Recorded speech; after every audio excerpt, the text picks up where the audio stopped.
Yo, thank y'all so much for being here. As Anna and I have these conversations about what it means to grow older and become ourselves, we're glad to have you be a part of that. So, enjoy.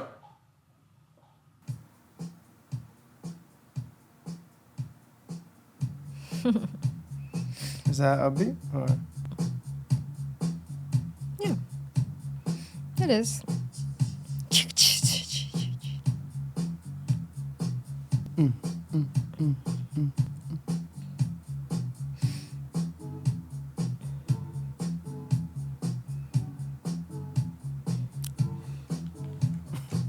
Okay. All right. Um. Well,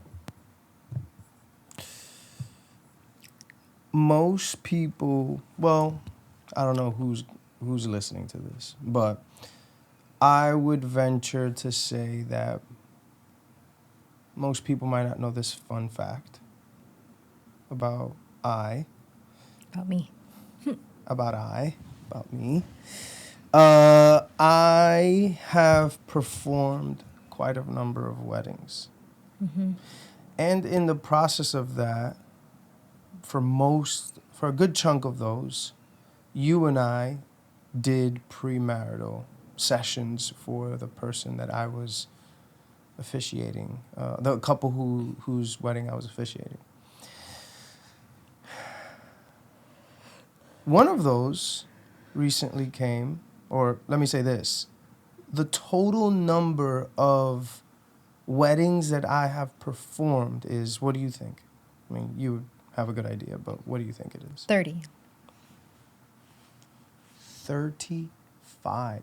Really? Yeah. 35 weddings I've officiated. Wow. That's nuts. Like, the reason why I think it's nuts is because I'm 39. You know what I'm saying? Like, if I was a 60-year-old guy who had, been a marriage officiant for decades, 39 is like, oh, yeah. It might be on the lower end. Might be on the lower end. Yeah. I'm 39. I've done 35. Mm-hmm.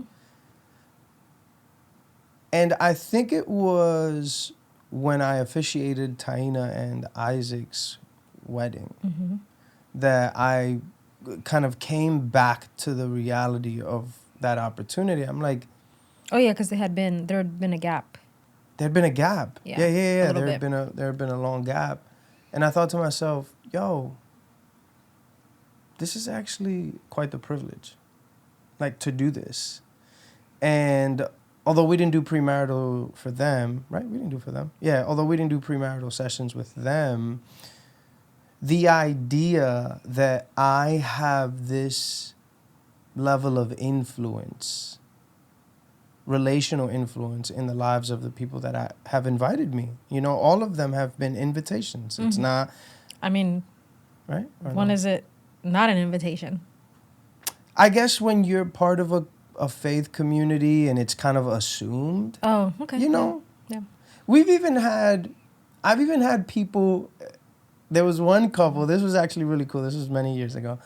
There was one couple that, reenacted a proposal of me, proposing to me that I be their marriage officiant. And that was really cool. You remember that? Mm-hmm. It was actually really, really cool. But the thought that I have had that level of relational equity with 35 couples to say, not just because we go to your church. Maybe there was. I don't know. I mean, yeah, sure. probably. Yeah. Maybe. But as far as I know. But also, I mean, because of the relationship, because Because I'm the of pastor. being part of the church, yeah. Right. I thought to myself, yo, this is a real privilege. And for the people that allowed us to actually have, like, premarital sessions with them, to go deeper into the idea of marriage and relationship, to what degree we did that well, I feel like even just creating the space is a gift, Yeah. And doing it at Taina and Isaac's wedding last year, having had a huge break from it, I was like, damn, this is really dope. And I think a huge number of that 35 were friends. Like friends asking me. Like Andy and Chris, Del and Blanca, Justin and Cindy, Jose and Jenny. Like these are couples, if I'm forgetting any, but I feel like those couples are couples that we do life with. Like these are our closest, family and friends. And I had the honor and privilege of like, leading that really special moment. Anyways, I had an opportunity to think about that while I was at Taina's wedding. And I was like, damn, that's a real privilege. 35 times I did that. And so the very last one was Gianna and Matthew, right? This was a girl that I baptized, came to faith at our church. I baptized her family, been a huge part of our lives for almost a decade. A little under a decade. Yeah, a little under a decade. And you said something to me after that ceremony, as, the procession is happening, people are going into the banquet hall for the reception. You said to me at some point of the night, I can't remember actually when in the night it happened, but you said to me, I love hearing you talk about love. It was in between the ceremony and the reception. For sure it was. I just couldn't remember if it happened like immediately after the ceremony. Yeah. But you said, I love hearing you talk about love. There's a lot of strings to pull on from that sermon or from that talk. But I'm curious, what prompted you to say that, if you could remember, or like, what do you think could have prompted you to say something like that? I'm going to pause here because it would have been helpful to just look at your sermon like a little bit just to see, remind me of what you said. That's all good. I mean, from whatever you can remember. If you remember anything. I mean, yeah. Or just in general, okay. like what prompted you? Yeah. No, I had thought you were going to pull it up before. Oh, I have. I can show it to you.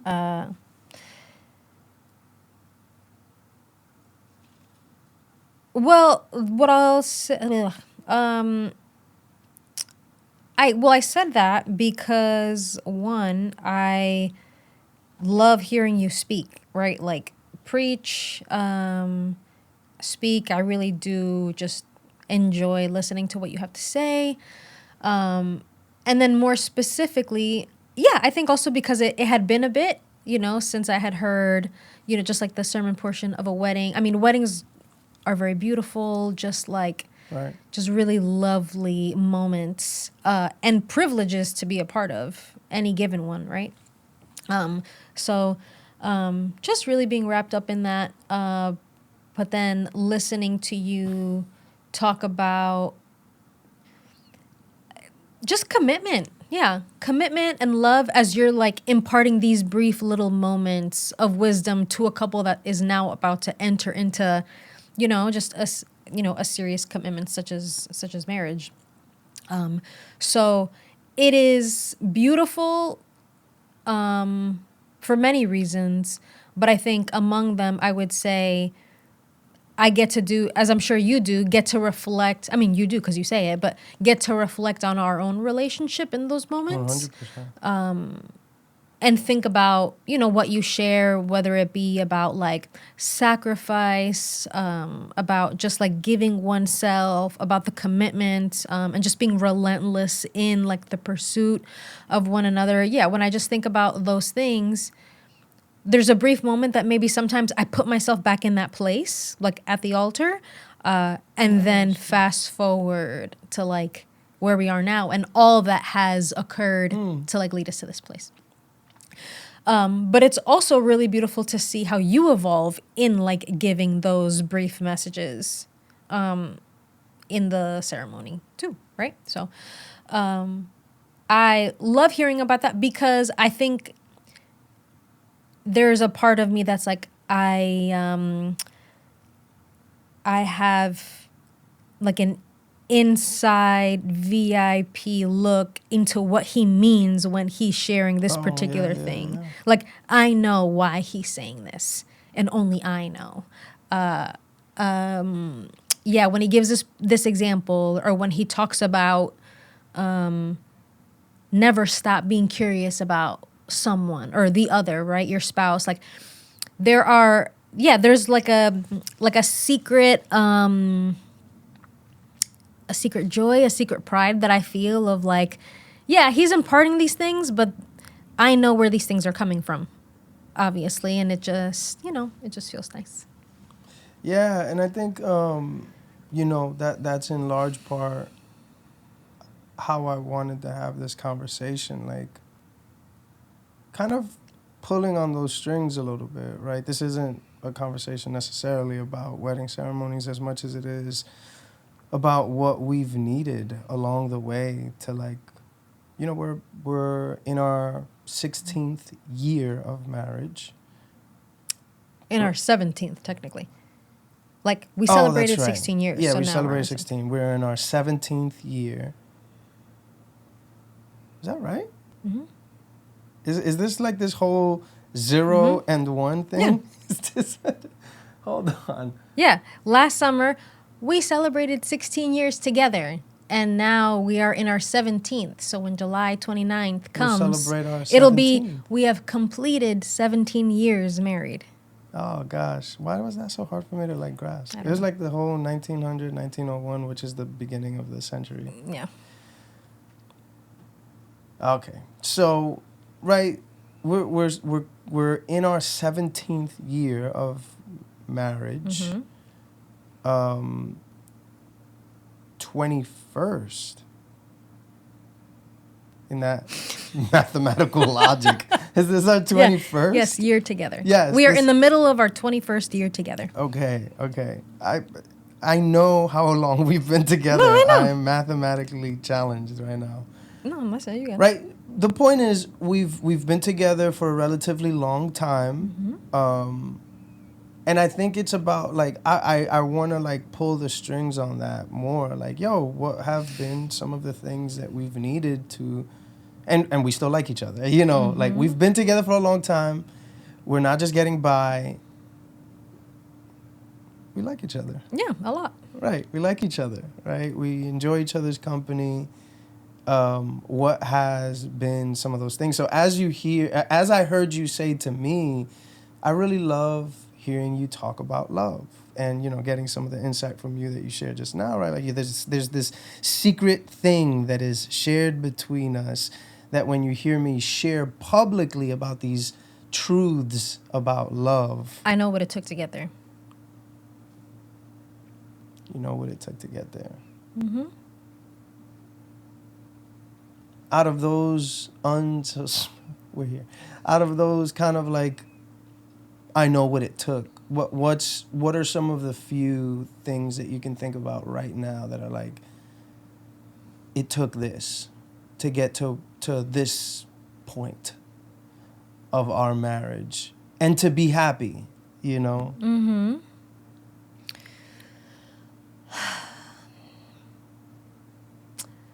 I would first say I do consider it a grace to remain, right? Like, not only remain together, not because we were destined to fail or anything like that, but Right. because, yeah, we remained together. And I think that, our bond is very strong. Like, just our friendship, just like who we are, like we just like each other so much. And What does that mean? And maybe you're getting to that. Yeah. Like, what does it mean that we like like each other? other? Yeah. I mean, you're great. Like, but I respect you so much as a person. I admire you. I look up to you. I love just hanging out with you.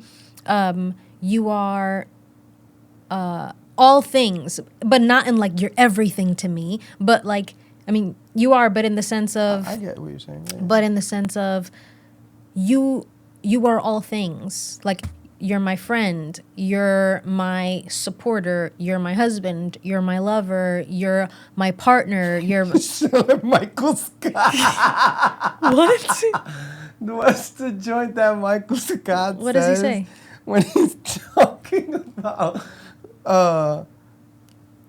I think it was when he was describing Holly. Ugh, we need Josiah. right Yeah, now. we need Josiah here, but that I don't know why it reminded me so much of that. I can't think of it right now. Yes, I'm drawing a anyways, I'm blank. so sorry. Go ahead. But anyway, what it means to I like you. I like who you are. I respect you who you are, and just find myself being better with you in my life. You bring out the best in me.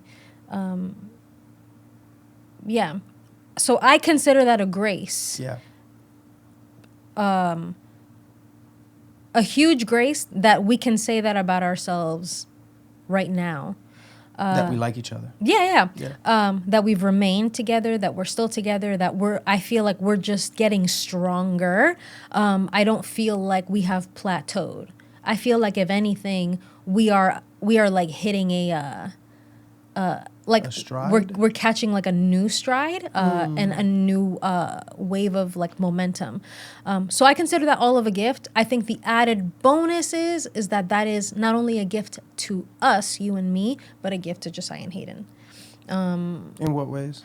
I feel like there are many things that you can provide your children in order to, just create a safe, nurturing, loving, healthy environment, right? Like from the quality time that you spend with them, from the way you select your words and like how you speak to them, right? You could have a whole lot of philosophies around how you raise your kid.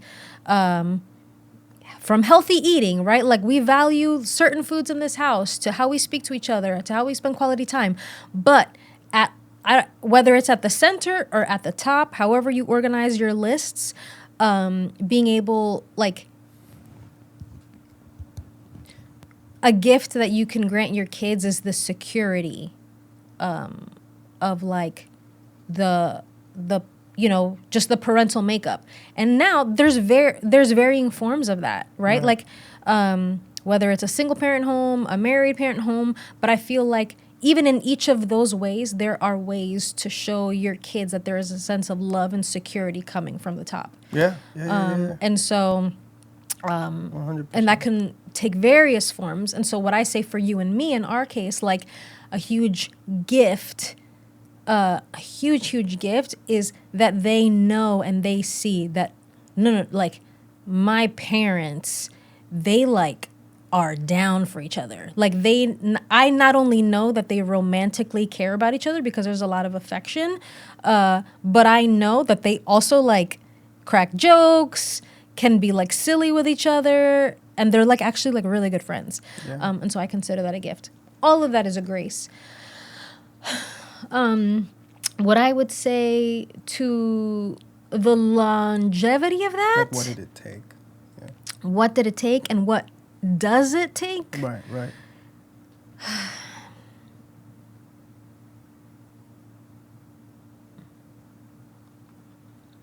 A lot of this. What is that? A lot of saying no? No, I'm just shaking my head like, A lot of like, What should is- have known better. what does it take? What did it take? What was it? Yeah.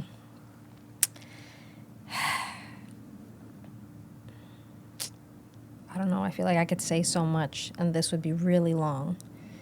So I'm going to try to like maybe condense some Yeah, stuff. just a thought. Like, Yeah. I what's- think right now I'll just start by saying, I mean, this is just a big word, like a larger idea, but just sacrifice. But even that I tread carefully because that could go south What are very you quickly. What are you not saying when you say sacrifice? What Maybe I- I think that's what's making you tread lightly. Yeah, no, well, what I'm saying by sacrifice is that you go into this, um, you are your own person, but you also have to now live being with someone else. Yeah. And so the sacrifice in it is like when when there's conflict, do you always have to get your way? What is compromise is an element of sacrifice. A distant cousin of sorts. I don't know. Of sorts. Yeah. So I mean, I'll just start by saying that I would like to think that you know, just space. Space is something that I feel like is really important. And what I mean by that, in making room for the other, is like,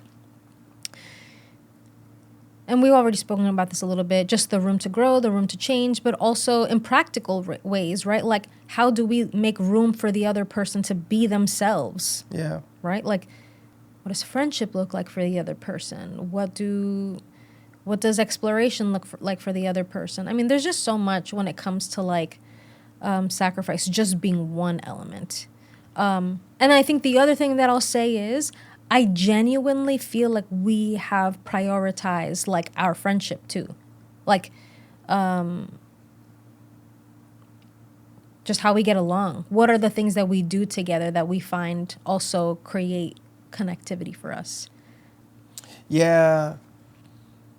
You know, you say that the fact that we like each other is a grace, something undeserved or a kind of gift is what I'm, kind of Yeah. hearing you say.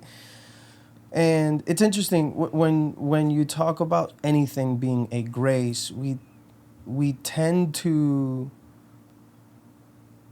believe that it's void of work because it's given, Oh, for sure. right? Yeah. Or it's ascribed. It's like offered to you.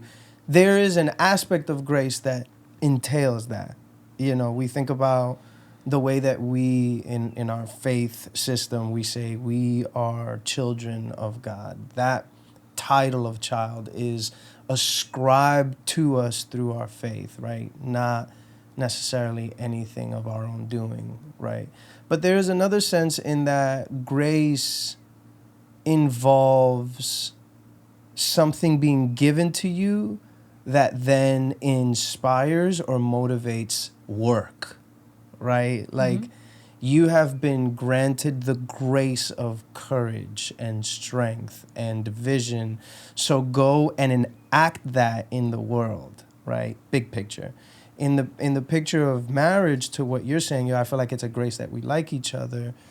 But That's taking work.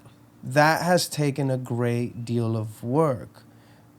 I think the grace is that there was some kind of like interest and spark between us that maybe was beyond us in some way, right? But 21 years is not this is not a relationship of sparks. This is a relationship of sparks maybe, but kind of like undergirded by like work and interest. And one of the things that I say in that talk, or at the talk that I gave at Taina's wedding, and then I did the same talk in Gianna and Matthew's wedding, was none of us will ever deny how difficult any relationship is. The relationship between that of a husband and a wife, a parent and a child, an adult child and an adult elder parent. Like all relationships are work. They're complicated. They're complex. They have demands. None of us will ever deny that. Yet weddings to me feel like the statement of it's work, but we're willing, right? Like when you're at a wedding, you're like, we acknowledge this is going to be, any relationship is hard, but we are committing to acknowledging that love is more than a feeling. It's a motivation. It's a vision. Yeah. On top of it being a feeling. So one of the things that I say is, I think what grants us longevity is embracing this idea of mystery in the relationship, right? Like, and I don't, I don't mean like keeping things from each other. That's the opposite of what I mean when I say embrace mystery. When I say mystery, I allude to what you mentioned, which is I won't ever assume that I know everything that needs to be known about Anna. That every day, every season, every year comes with a new opportunity to know something new about this person that I've been with for 17 years. How much of that kind of like embrace would you say has like motivated us and the relationship that you say that we've fostered really well? Like this idea of embracing mystery, Well, what would you say? I would say that it has a lot. It's influenced it a lot because the moment that I think that I know everything about you, because I've been with Anna for 21 years. Like, I've been with her 21 years. I've been with her 17 years of those 21 married. Like, I know her. No one knows her better than I do. And that may be true. But when I convince myself that I known her enough, You coast. I coast.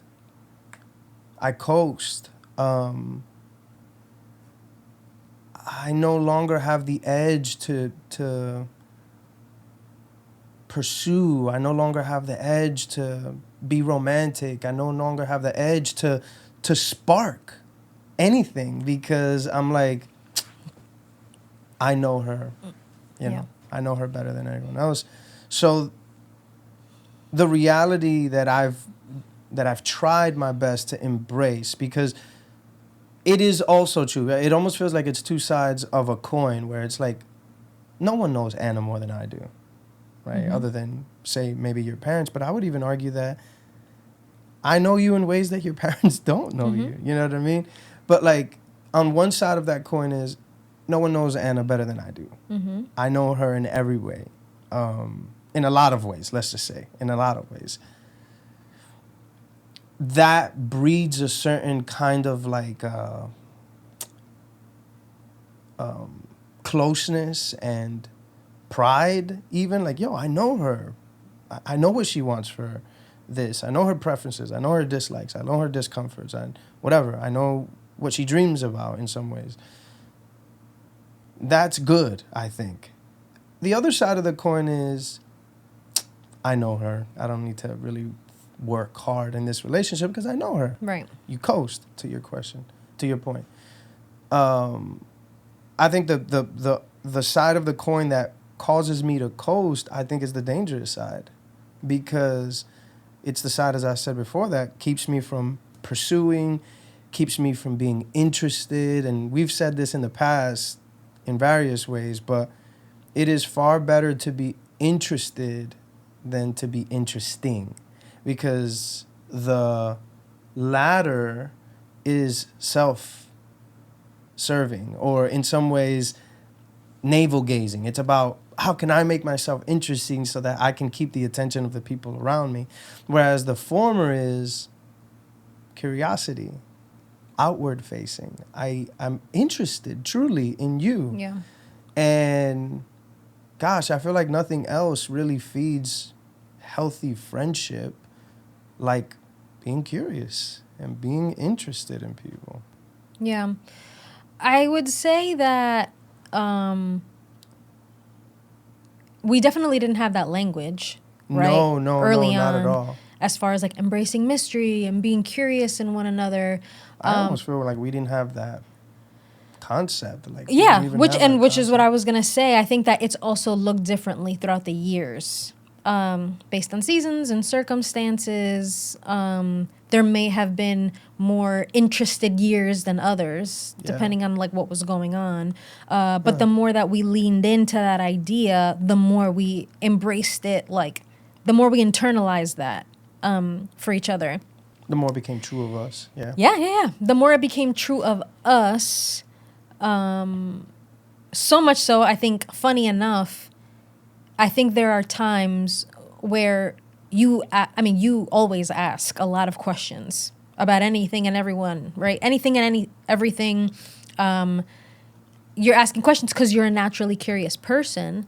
So I think about, like, there are times that you're asking me, so yeah, like, what do you want to do, like, this summer? Or is, like, anything new you want to try? Or, like, sometimes, like, you're so interested that I'm like, bro, give me a second. I haven't even asked these things of myself. Yeah, that's good. So it's good because your curiosity also pushes me To be curious about yourself. to be curious about myself. It's kind of like, damn, you're so interested in me. I wish I was as interested in myself me as you are. Which is what I was telling you the other day about, like, my whole vision for myself in 24 and all that stuff. Like, definitely want to be like. You said, if I'm thinking about the same thing, you said, I want to show through my calendar how much I care about myself. Yeah, not only my calendar, but just how I show up. Yeah. Yeah, just how I show up in any given day, that I'm, like, thinking about myself more and, like, asking, being more interested in myself. Oh, yes. It came from fill the sheet or fill the page. Like, and I feel like initially that's where I think so, yeah. Anyway, all that to say, like, I think we've got it. The whole being curious about one another, for one another. But I think, yeah, even for me, I'm like, no, I want to love myself in that way. But just bringing it back to even just the health in relationships, I think that's really important, because we are gonna just continue to change. And so even if, say, there is a season that nothing has changed and you feel like there's really not much to ask, nothing's changed, we're kind of just in a very plateau season right now, which could happen, right? Yeah, like, absolutely. Nothing's new. No news is good news type of time. I feel like the temptation or the tendency can be to coast in those moments. But I would even say, nah, push through, because maybe there's nothing happening in that moment, but dream. Like, if anything, try to embrace creativity the most in those moments, that you could, like, think about what you'd want to do, who you'd want to be as a couple, as an individual. So I think about moments like that, because it's not always going to be exciting and fresh and new. There's not going to be new things happening all the time. So what do you do in those moments that, you may feel like, you know all there is to know. And even for somebody like me that also feels like I know you very well, where I know what you're about to say or the things that you're thinking without you even saying them. Yeah. Feel like I've got that down pretty well. I can't rely on that. There's no stake in that. What? I'm gonna boast about it? Okay, great. But that's only gonna go so far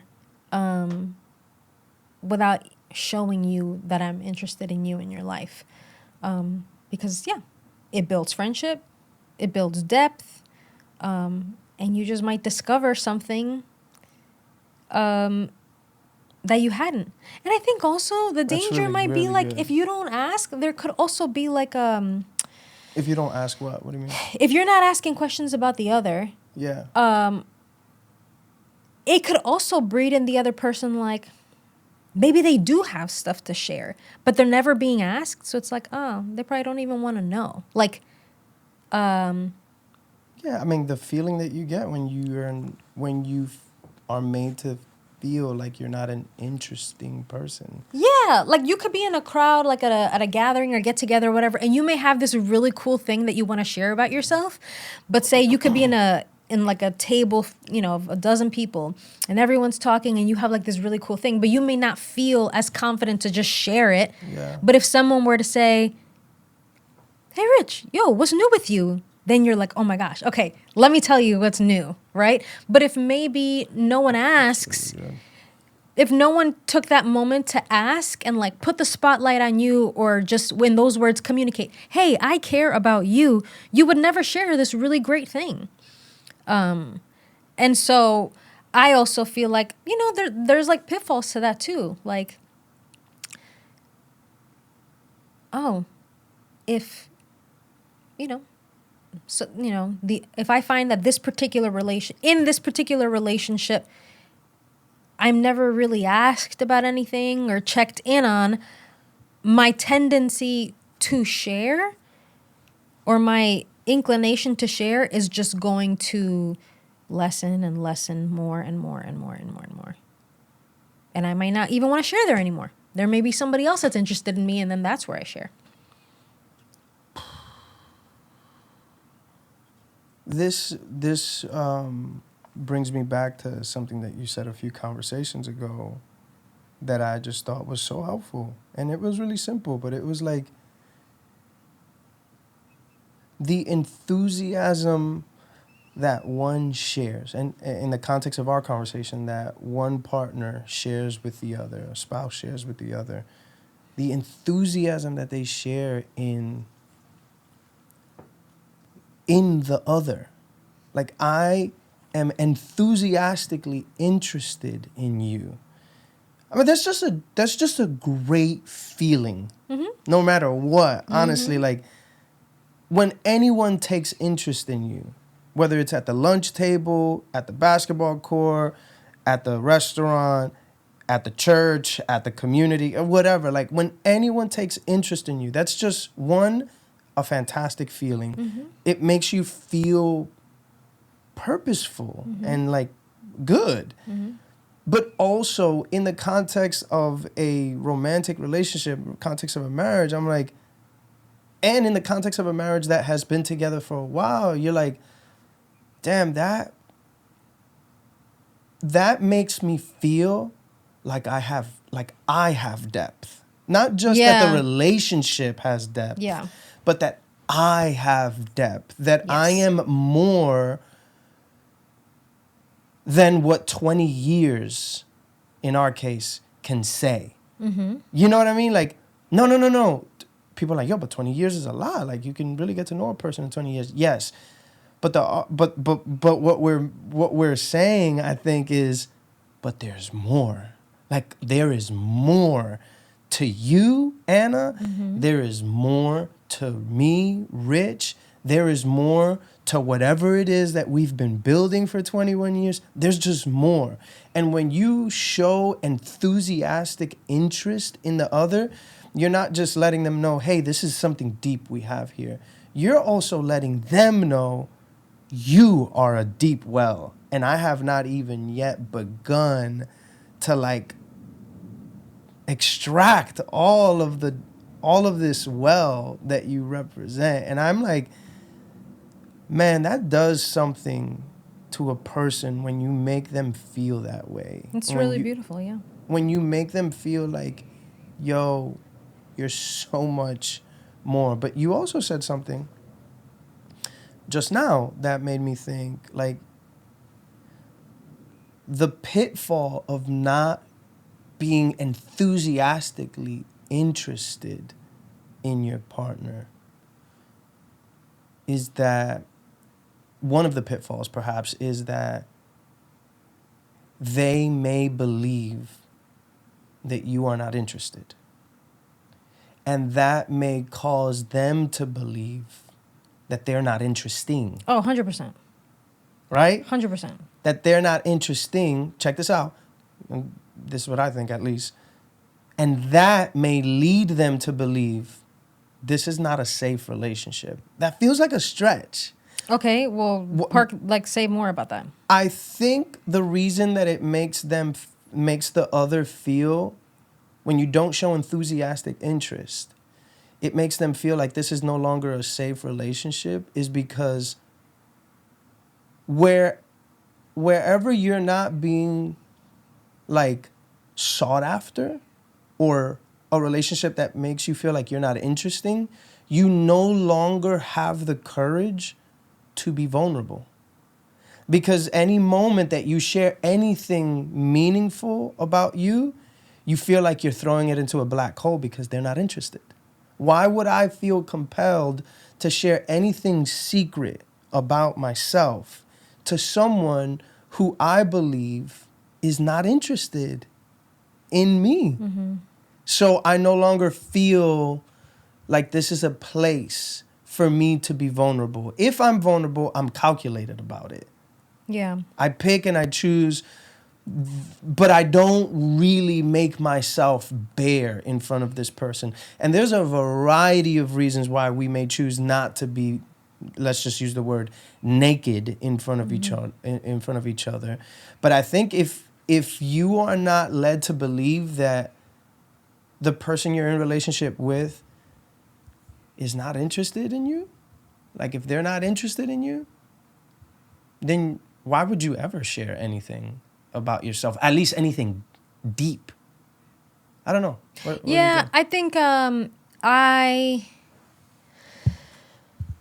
I feel like I can relate to some of that, and not in the like my relationship with you, but like say others, where at maybe some points in the past I may have like entered into that stage of like, man, like I guess I'm just really not interesting, or my life isn't Sure. interesting. And what I would say, if I enter back into those feelings, I don't think I necessarily associate with the feeling of like not feeling like the space is safe, though that may be somebody else's reality. But I would definitely say that somehow I. This is gonna sound like really whack, but yeah, I just my self-value lowered when I was in those spaces. Like When you like were in the space of someone who showed you that they didn't think you were interesting? yeah, well, I mean, I'm assuming, right? I'm Sure. that At least person. that the Yeah. relationships that you felt like you weren't interesting Yeah, to yeah, the yeah. other. I think entering those spaces, I was like, there just feels like a hierarchy of importance, which just feels Well, yeah. so whack. But I felt like that. And that just bred more, those feelings just intensified. Only just more and more. I feel like I didn't feel like it was unsafe that I couldn't share anything. But were you but ever even motivated to share anything if you felt like you're not at the top of the order of importance? Yeah, no. Yeah, I definitely would say that I don't think I was necessarily motivated because it wouldn't really be It a wouldn't move the needle for priority. anyone. It Yeah. wouldn't have been priority for anyone. At Yeah. least that's how you felt. Yeah. So friendships and like in anything, I think it's super important. So be a blessing to someone and just be curious about them. Well, yes. You just said something in passing that I'm like, that's another byproduct of remaining curious about the other person. You're gentle. You're so much more gentle with a person that you're interested in because I imagine, or I've kind of seen this even in our own relationship, the more I am curious about you, the more I resist coasting in my relationship with you, the more I learn things about you, the more I empathize with you, and the more gentle I feel like I have to treat this relationship. Not because it's fragile, but because there are aspects of it that are like really tender. People don't realize that they can be emotional consumers in that way, like doing the opposite. What you mean? So what I mean by that is if there are those that just make most of things about themselves and don't make space to show interest and like ask people about others, they are really only being consumers and not givers. That's just what that feels like to me. Like just consuming things and not necessarily creating a space where they can offer like connection, intimacy, friendship, but it's just like, you know, here's what it is, here's my life, and here's what I've done, and here's what's going on, and here's like all these great things. And I just feel like, nah, make space to be generous also in that way, to make room for connection, to make room for intimacy, for depth in relationship, all of that. Like, you just make so much room, and I think that doing the opposite, you're just a consumer, and you're just me. You know,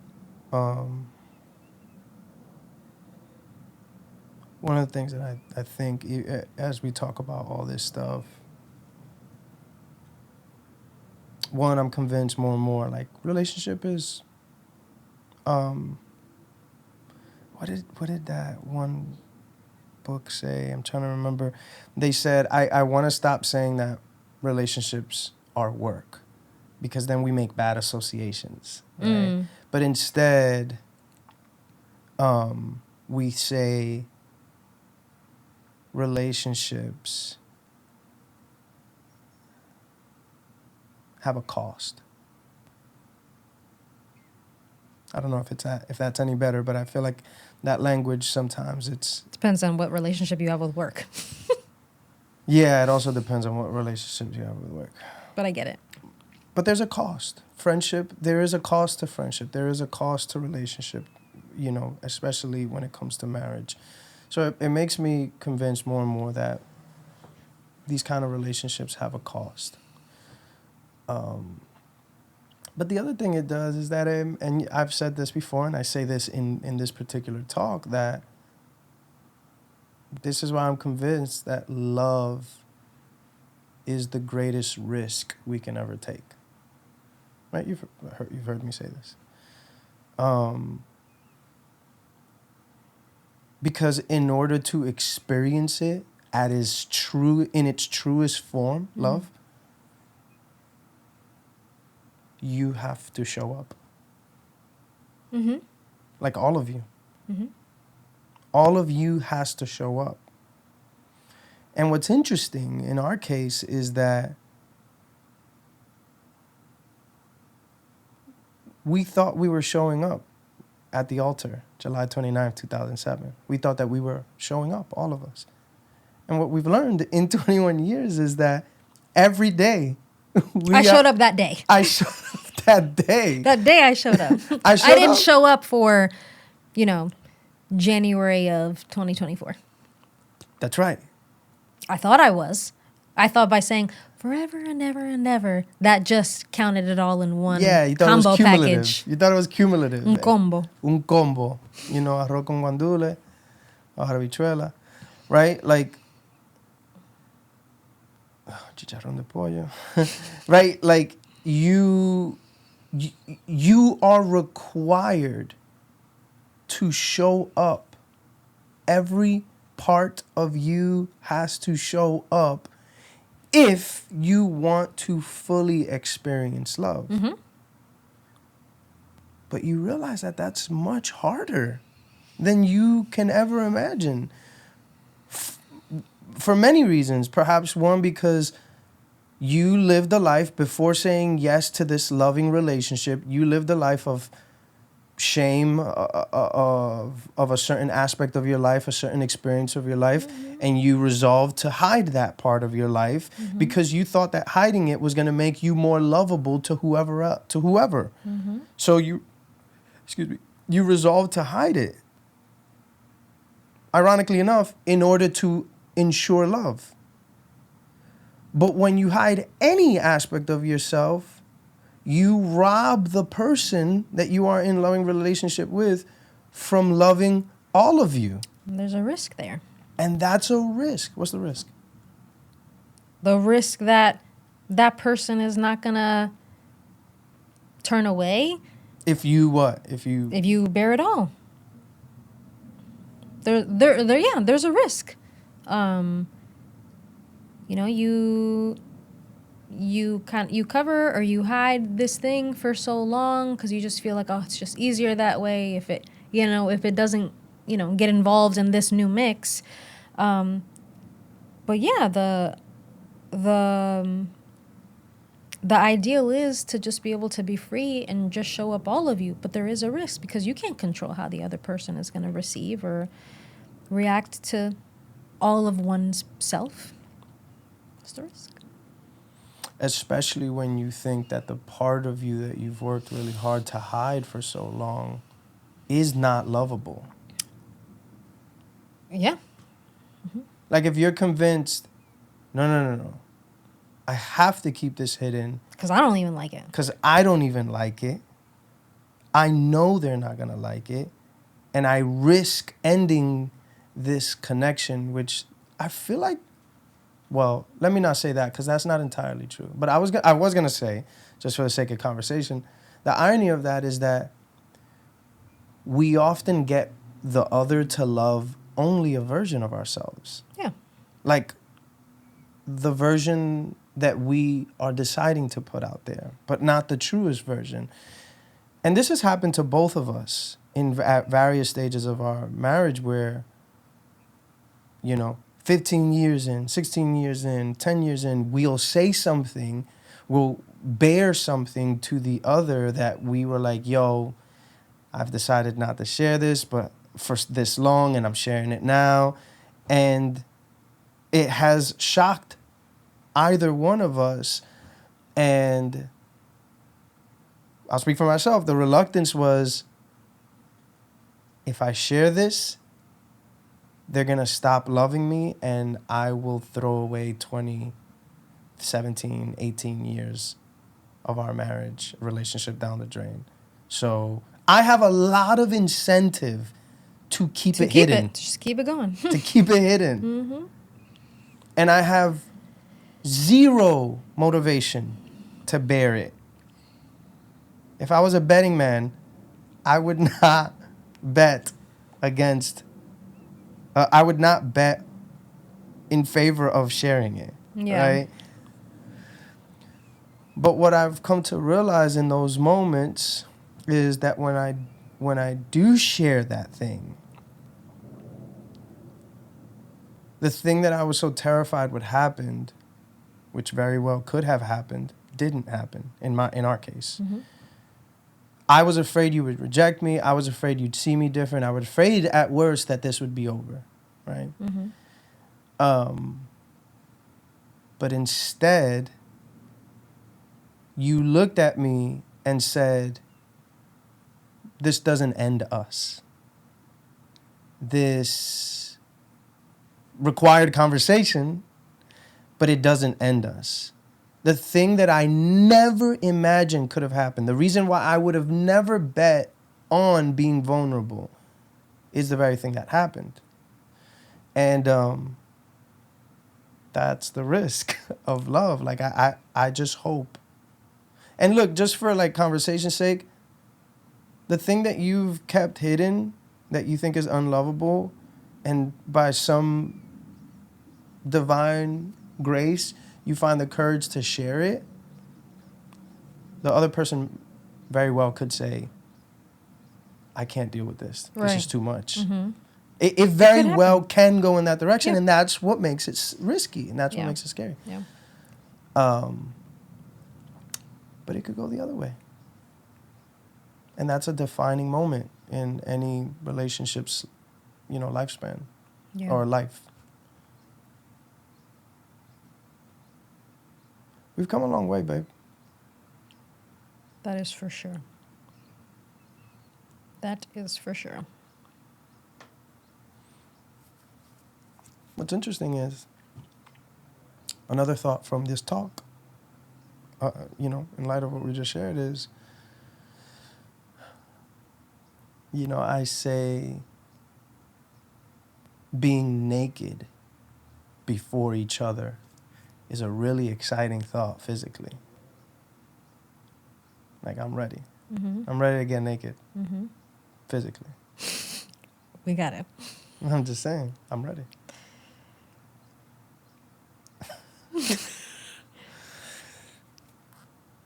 But it's a terrifying thought emotionally and spiritually. It is far easier for me to take my drawers off than it is for me to confess something that I've kept hidden for a while. It's easier for me to jump in bed and have sex than it is for me to sit down and have a vulnerable conversation about something that I'm afraid may make me less lovable. And maybe perhaps that is what has gotten us to this point. The willingness to take the risk of love.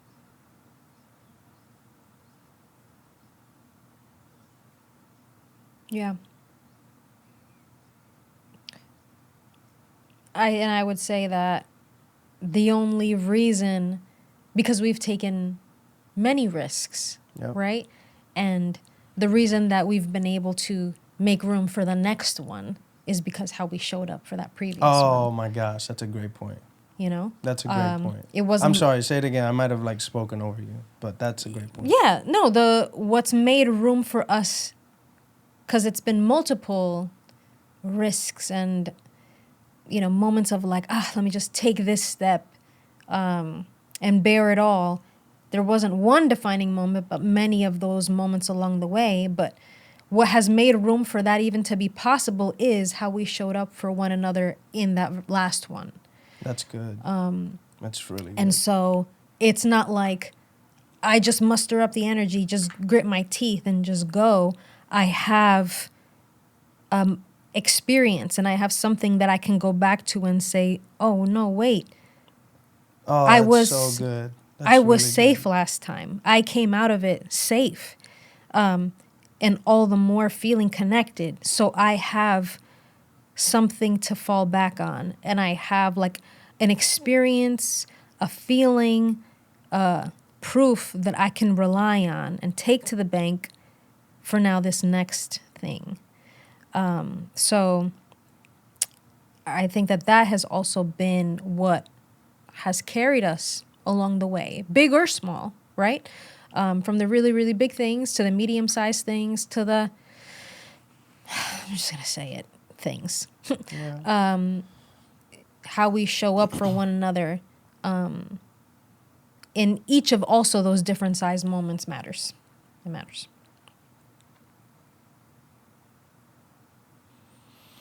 That's really good.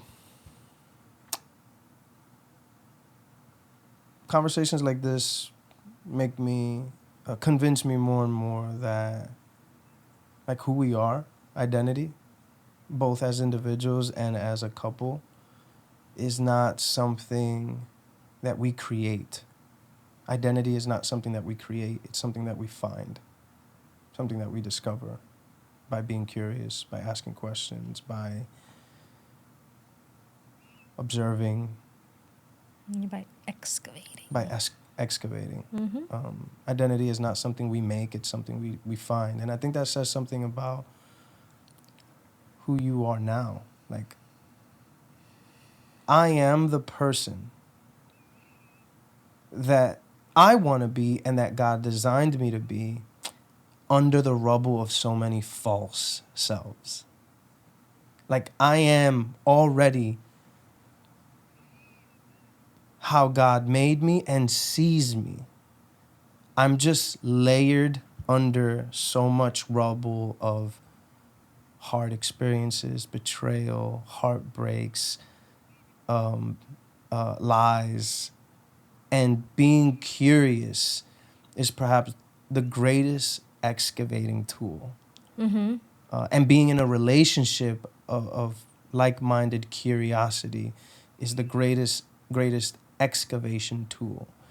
And it convinces me that we are becoming ourselves with every day, that we remain curious and open and vulnerable and yeah. Yeah.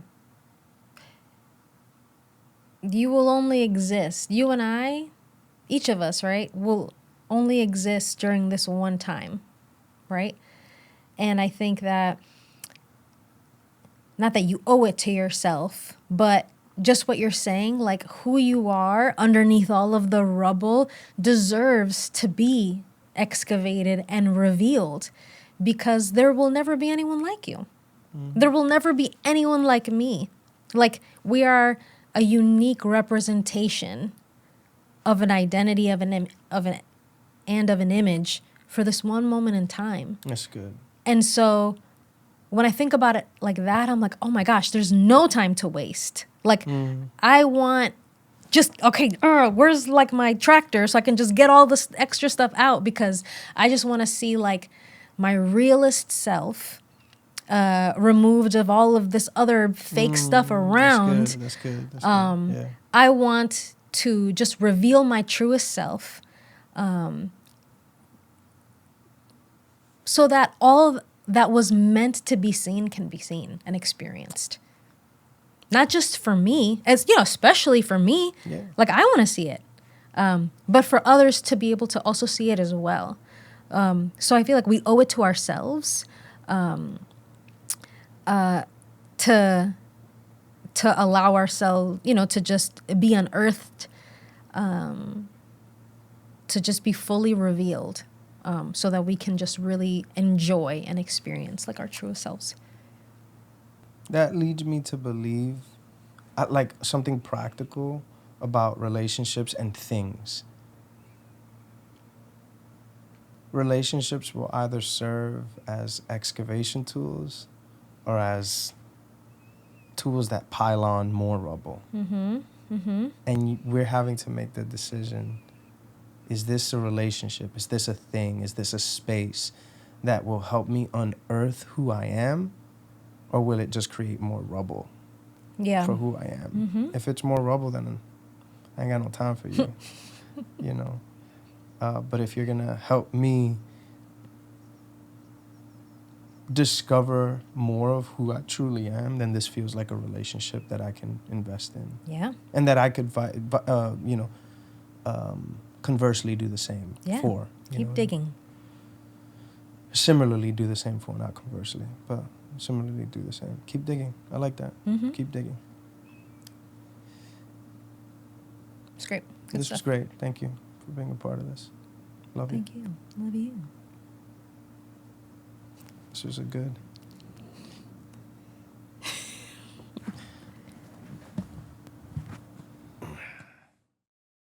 Thanks for watching. We hope that you enjoyed sharing this time with us. Conversations like these are meant to inspire conversations of your own with the people that you love. So until the next one, remember to do all that you can to remain curious about your own journey. You might be surprised to see who's been there all along. Take care.